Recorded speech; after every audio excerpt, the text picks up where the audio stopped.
Condo Association or HOA board members, let's be real. Dealing with complaints from residents isn't exactly the most rewarding part of your job.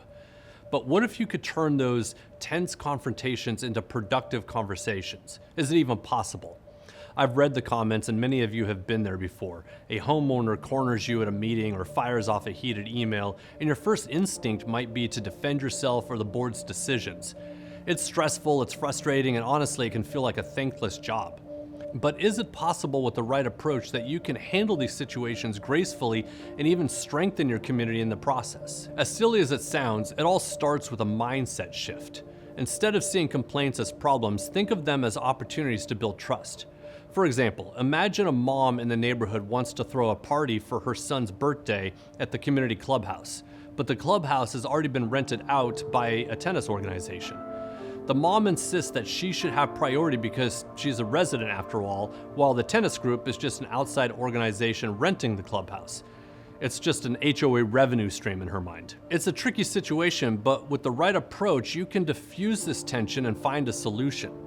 Here are 3 simple techniques inspired by former FBI negotiator Chris Voss that will help you diffuse tension, foster collaboration, and hopefully find solutions that everyone can live with. Number 1, show tactical empathy. When someone's upset, the best thing you can do is make them feel heard.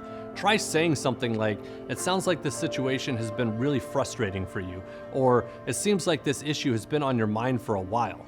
By labeling their emotions, you let them know that you're listening, and this can immediately bring down the tension. Number 2, mirror their words. When emotions run high, repeating back what they have said help them feel understood. If a resident says, "This rule is totally stupid," you could respond with, "It seems like you feel that this rule is unfair." This simple technique shows that you're engaged without taking sides, which keeps the conversation moving forward. And number 3, ask calibrated questions.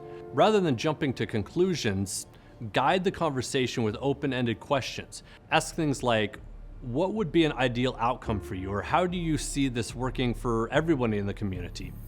These questions encourage them to think about solutions rather than just problems, making it easier to collaborate on a resolution.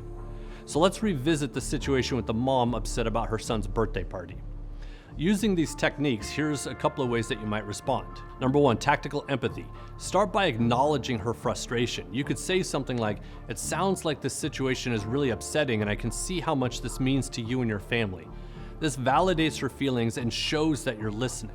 Number 2, mirroring. When she says it's not fair that someone outside from the neighborhood gets to use the clubhouse, you might respond with something like, "So you feel that it's unfair that an outside group is taking priority over our residents."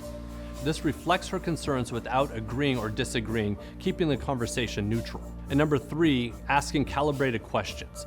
Finally, guide her towards a constructive solution. Ask, what do you feel like would be a fair resolution for you? Or how can we balance the community's priorities and our previous commitments while still meeting your needs? These questions open the door to collaboration and help you work towards a compromise. Well, I don't want to overgeneralize, let's be honest. Telling a mom no right to her face when she's trying to fight for her kid's birthday party is not going to go over well for you. And while it might be tempting to get defensive or even sound condescending, trust me, it's only going to backfire. It may even get you assaulted. Instead, if you're genuine and you adapt these techniques to your own tone, they can actually work wonders. By approaching the conversation this way, you're not just addressing the complaint, you're inviting the community member into a healthy conversation to solve the problem. Here's the bottom line. When you handle complaints with empathy, clarity, and the right tools, you're not just solving the problems, you're building trust and strengthening your entire community. And if you want a quick reference guide for these types of tips, drop the word help in the comments and I'll send them right over to you.